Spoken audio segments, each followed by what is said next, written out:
Hi everybody. Today I am here really quick to share 2 new fan fictions that I'm writing.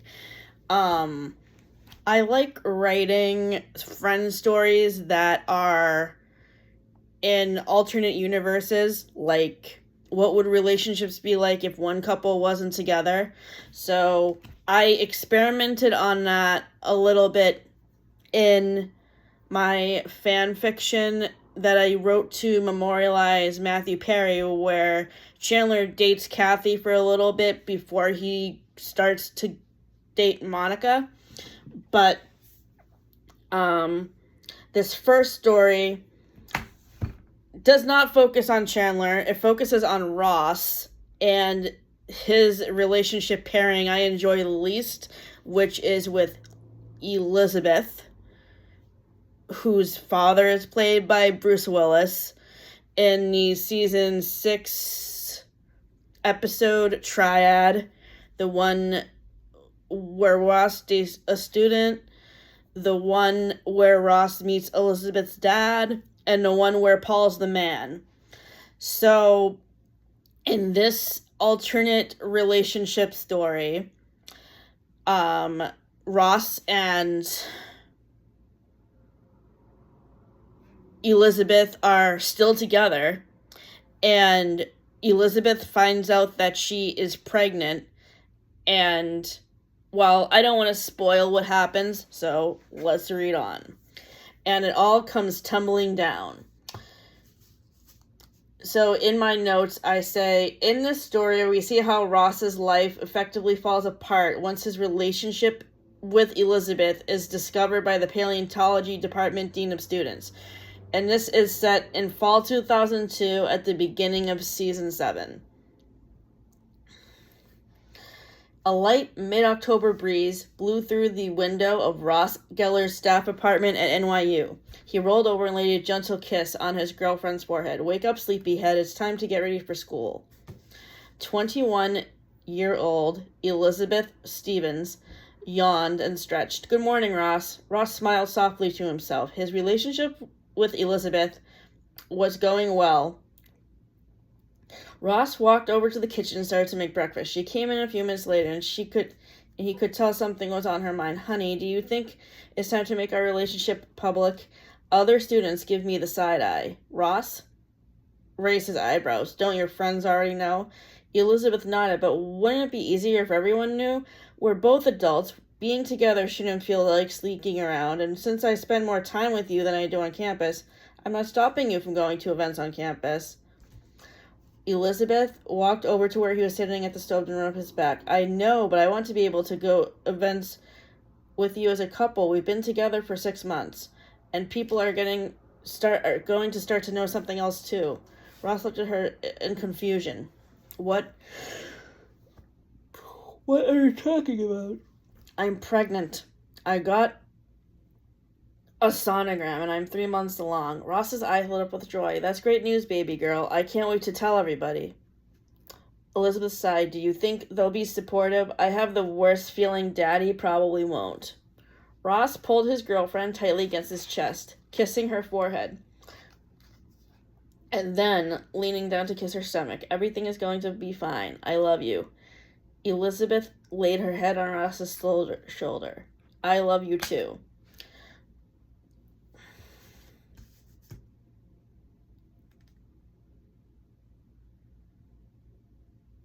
The couple got ready for their day as usual. Ross checked his email and noticed a message marked urgent from the dean of the paleontology department. The color drained from his face. Oh no. Elizabeth walked over to him. "What's the matter?" Ross exhaled. "The dean of the department wants to meet with both of us, and he says it's urgent." Elizabeth exhaled. "I have a feeling that I know what this is going to be about." Ross wrapped his arms around her waist and kissed the top of her head. "So do I. Let's go." 15 minutes later, Ross and Elizabeth sat in front of Dr. Samuels, the dean of the paleontology department. He shuffled some papers around in Elizabeth's student's file and then glanced up at her. "Miss Stevens, you do realize that your anonymous comment on your faculty review form, Dr. Geller is hot, was quite inappropriate, don't you?" Elizabeth blushed in embarrassment. I do now, sir. I'm very sorry. Do you still feel this way about him? Elizabeth exhaled. Yes, sir, I do.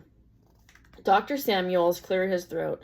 Miss Stevens, do you realize that your grades have gone down since you started to date Dr. Geller? Elizabeth exhaled. How bad is it, sir?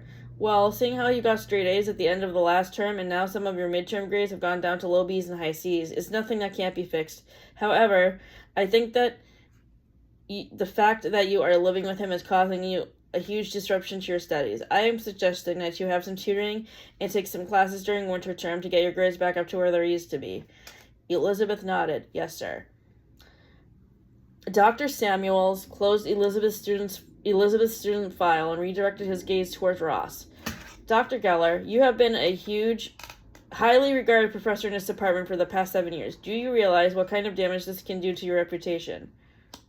Ross exhaled. I was aware of the rules about dating students, sir. Dr. Samuels frowned. You have showed extremely poor judgment in this situation, Dr. Geller. As your superior, I feel quite disappointed in how you have chosen to behave. Your relationship with Miss Stevens should have ended a long time ago. Ross sighed. I know, sir. I love Elizabeth very much. Does your love for her matter more than your job, Dr. Geller? No, sir. Your behavior is certainly proving otherwise. There was an awkward silence. Dr. Samuels cleared his throat. You have been up for tenure for quite some time, Dr. Geller, but your recent behavior has led us to decide to revoke that. Ross stared at his lap, but did not reply. Mr. Stevens has been in contact with me. Oh, God, Elizabeth said under her breath. Dr. Samuels leaned against his desk. Your friend Jenna called your father to let him know about your pregnancy, Miss Stevens. His negativity toward Dr. Geller does not make him happy about this child. Courage rained from Elizabeth's face. Does he want me to get an abortion, sir? Dr. Stevens shook his head. He apparently had the phone number for one of Dr. Geller's friends, a Miss Rachel Green. She informed your father that she'd be happy to talk to Dr. Geller's sister Monica and her fiancé Chandler about raising the baby. Ross rubbed his girlfriend's back consolingly. Everything is going to be okay, Angel. Dr. Samuels regarded Ross with pity. Not completely okay, I'm afraid. Ross was quiet. Mr. Stevens, Dr. Samuels exhaled. Mr. Stevens has requested to have you fired due to your inappropriate relationship with his daughter. You'd better start looking for other employment very soon, because you are cleaning out your office here at the end of the semester. There was another long silence. This is truly a shame. If your judgment had not lapsed, you would have gotten the tenure you so rightfully deserved. Elizabeth and Ross stood to leave, and Ross shook his boss's hand. I'm truly sorry for everything, sir. Wishing you all the best. Thank you. Elizabeth sobbed into Ross's shoulder once the heavy oak office door was shut behind them. Ross kissed her forehead. Let's give Monica and Chandler a call, okay? Elizabeth nodded. Okay. I love you, my sweet Bethy. Ross whispered. Elizabeth rubbed her stomach. The baby and I love you too, Ross. Please let me know if you like this story and if you think I should add another chapter. I would be interested in adding more to it if people would like to see more. The thing I like the best about writing these alternative relationship fan fictions is that it gives me the opportunity to see how things would be different if the characters ended up with different people either throughout the series or at the end of the series. Other examples of alternate relationships I've explored in other fan fictions are Rachel and Gunther, so I decided to write this Elizabeth and Ross story after watching a video on Miss Mojo's channel, which I will link in the description, about scrap storyline ideas from friends.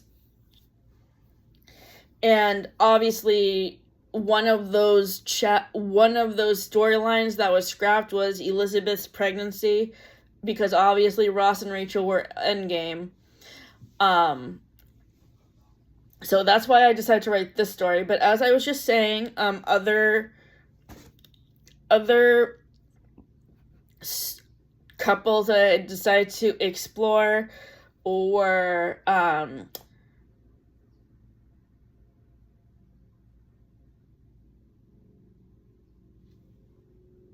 sorry, hang on. Monica and Richard, but not in a romantic way. What I did for Monica and Richard was, so as people know, Richard is friends with Monica's father, Jack, and they're the same age, which is in the mid-60s. In the first 2 seasons of Friends, Monica is between 24 and 26 years old, so there's a 21 age gap between Monica and Richard. Instead of having them be in a romantic relationship in my alternative universe story, what I decided to do instead was to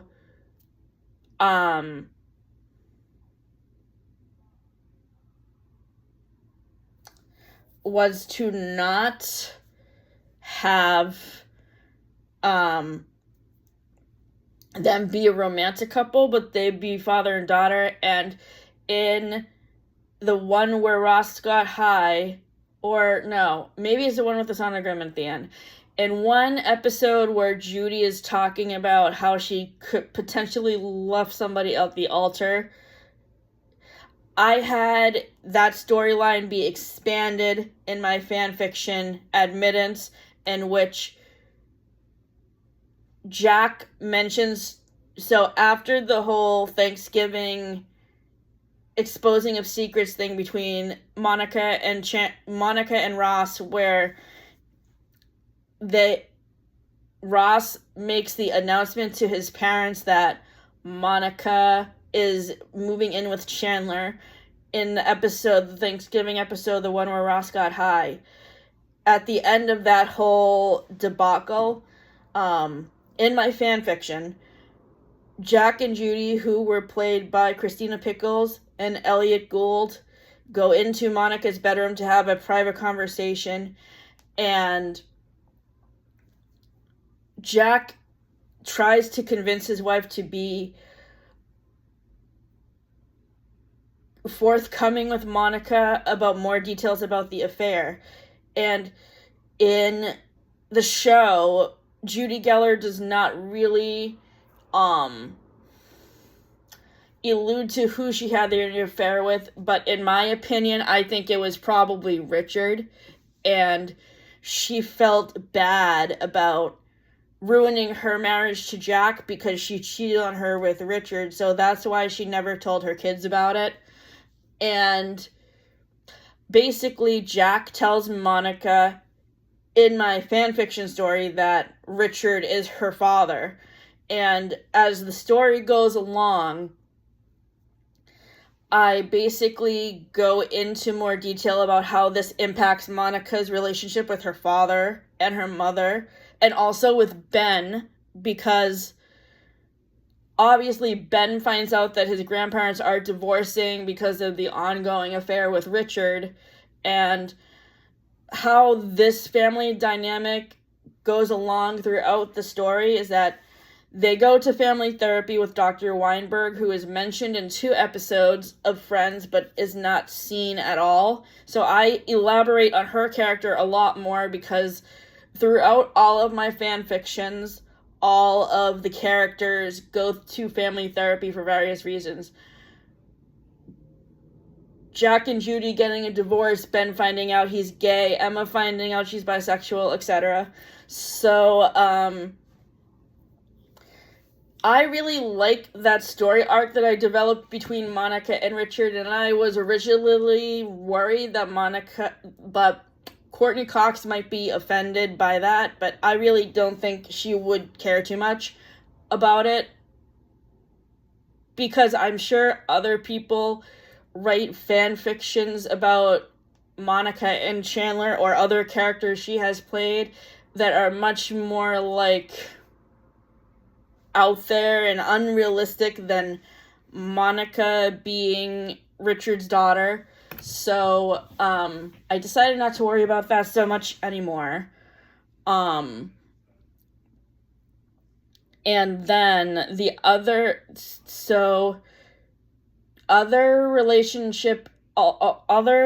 alternative relationships I am exploring in my fan fictions are Joey and Rachel and Gunther, and also David the Scientist Guy and Phoebe. Now, in this storyline, this is a fan fiction I am still working on presently. It's called The One After LA, which is set after the Joey spinoff. In this story,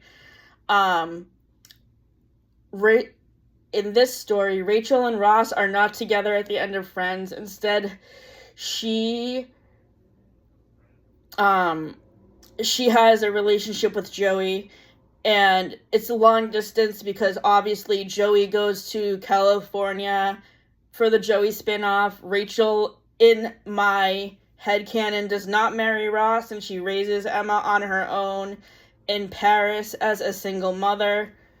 And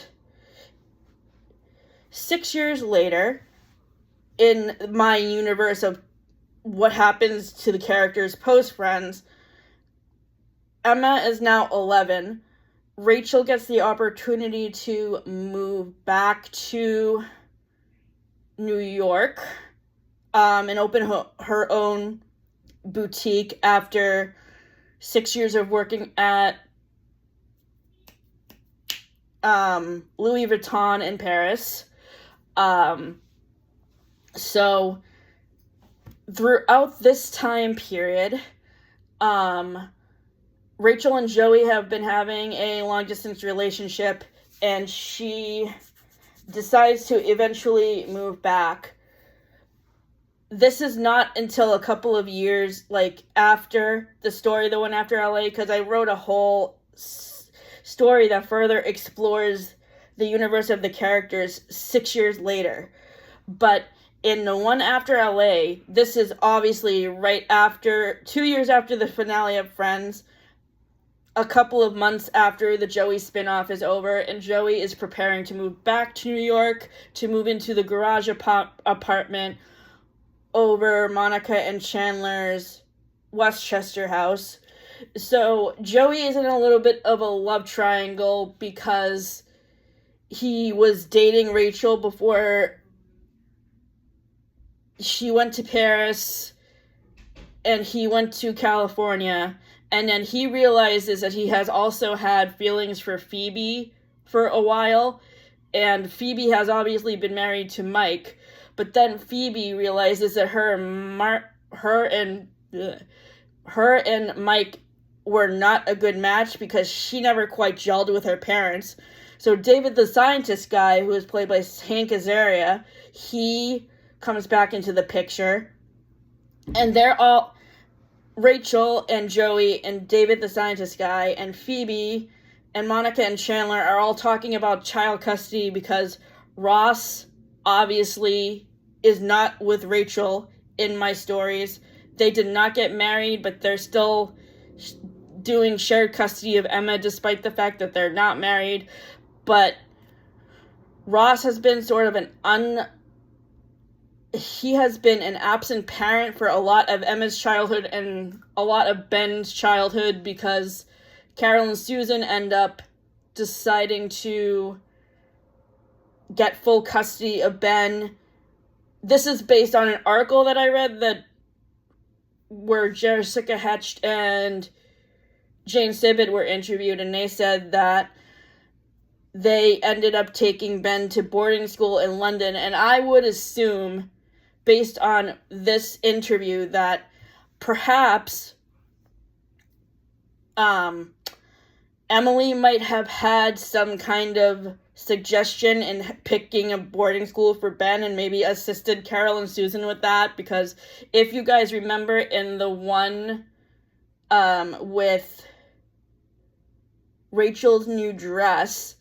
This is the episode where Carol and Susan drop off Ben for a night for like the weekend of child custody, and Emily is visiting at this time because it's like they're trying to work on things after their wedding, and Ross gets jealous of an impending relationship that Emily and Susan are having because they're planning to like go to plays, and then Susan goes to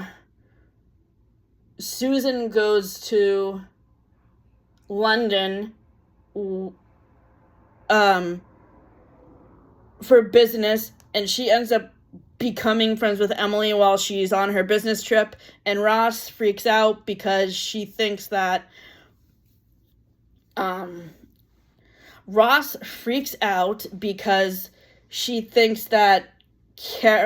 Susan is going to leave Carol for Emily, and he has like a panic attack about it, and Carol calms him down and says, I don't know about Emily's relationship status, but Susan is in a committed relationship. She basically convinces Ross that Susan is not going to cheat on her. So, as I was saying, in this series of fan fictions that is the one after the last one, this is set after the finale of Friends, and in my story, The Westchester Files, Ben comes out as gay and Ross disowns him because of this, and Monica and Chandler basically adopt him because they're much more supportive of Ben's sexuality. Behind the scenes, Chandler also goes to therapy and works out his broken relationship with his father that is mentioned in the one with Chandler's dad. And as I was mentioning, Emma comes out as bisexual in a later story that I wrote, and her grandfather, Charles, who is played by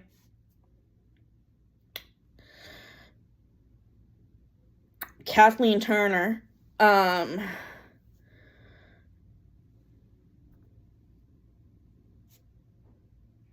helps her with a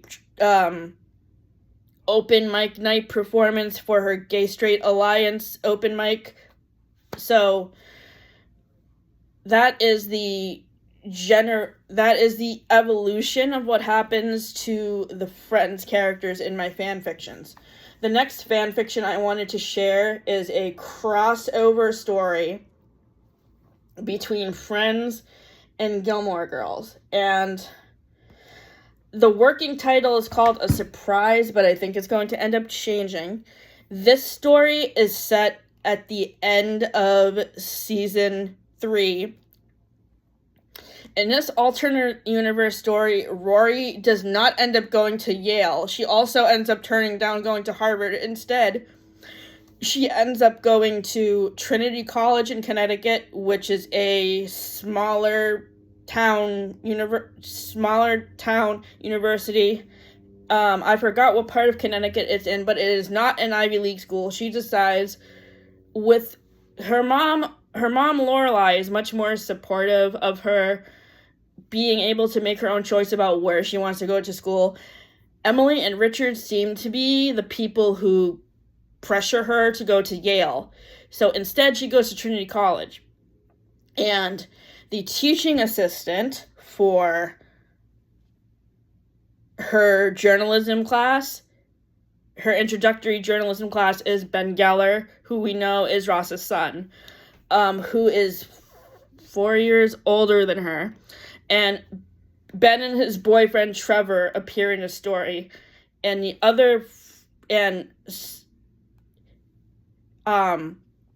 we find out that Monica and Ross are related to Paris, because that's my fan theory, that these shows become interconnected despite the fact they were written by totally different people.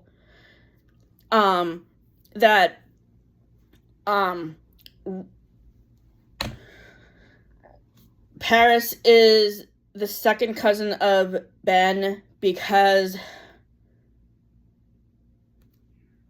Jack Geller and Paris's grandfather were in the Korean War together, and they are cousins. So,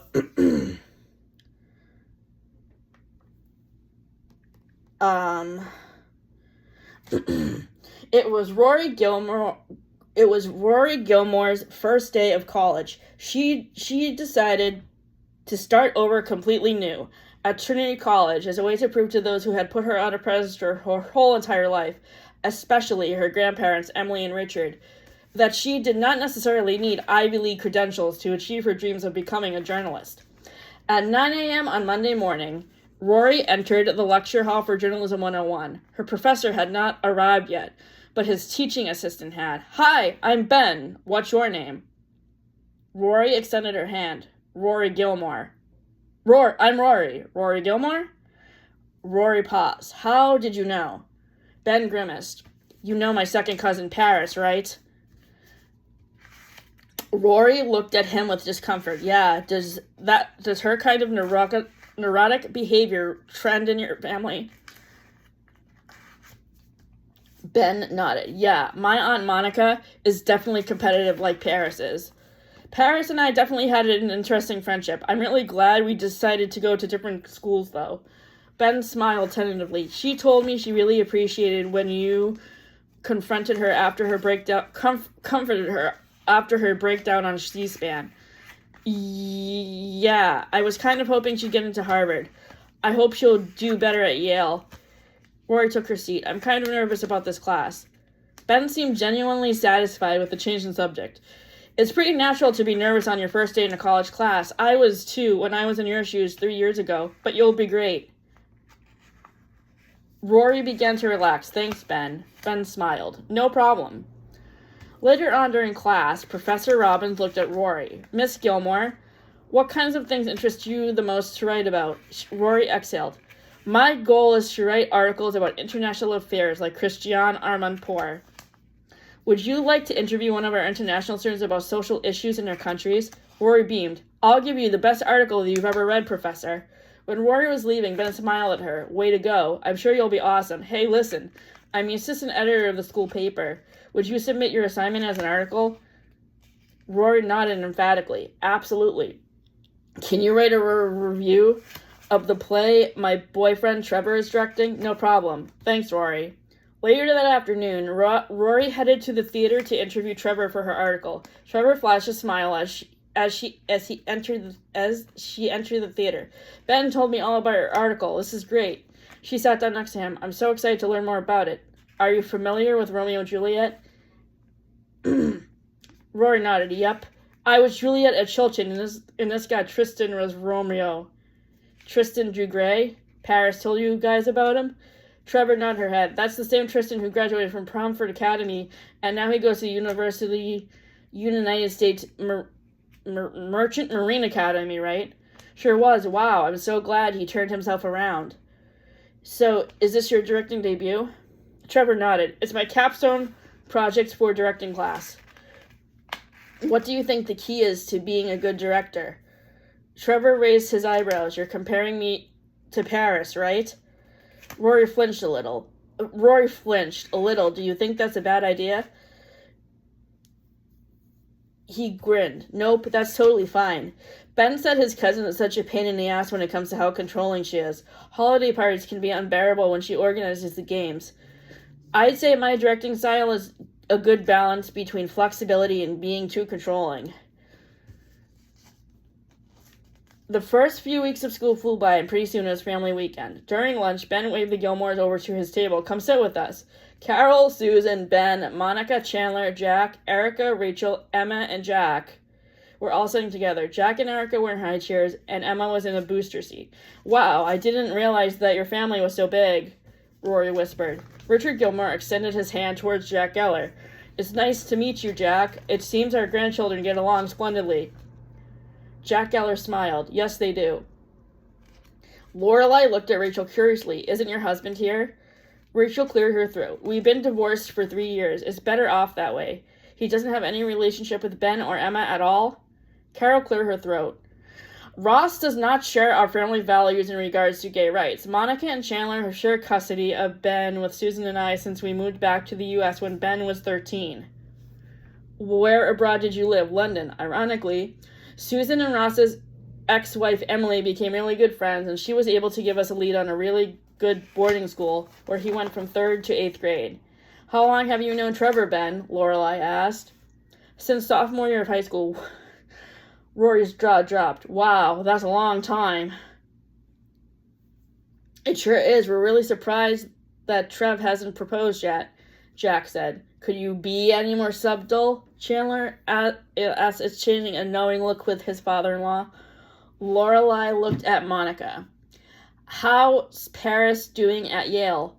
I just spoke to her last night. She seems to be adjusting well. She and I have a special bond because we both had rough experience with our mothers. Her parents got divorced. Her parents getting divorced hasn't exactly been easy for her to deal with either. It was at that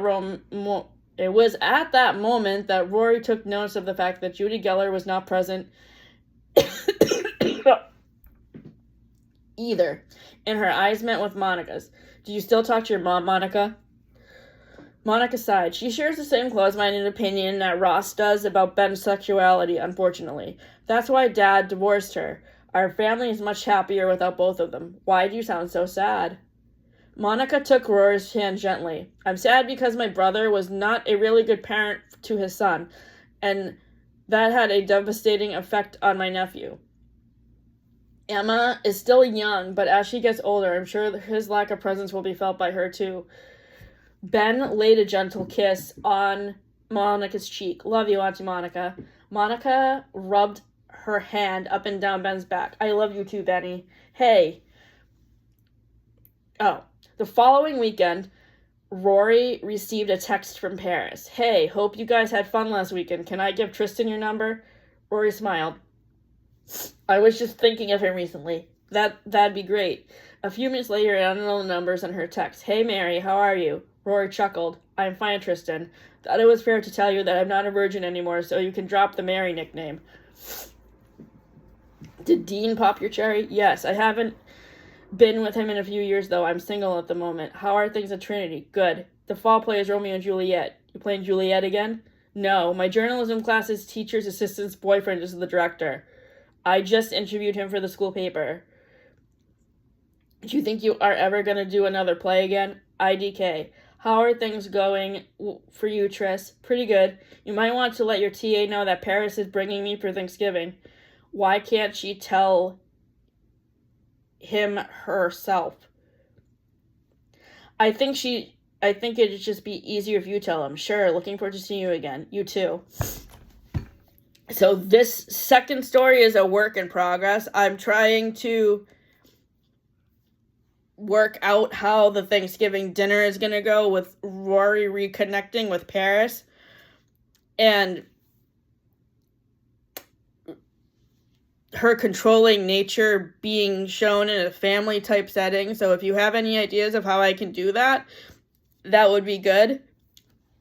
Thank you for tuning in. Have a great day.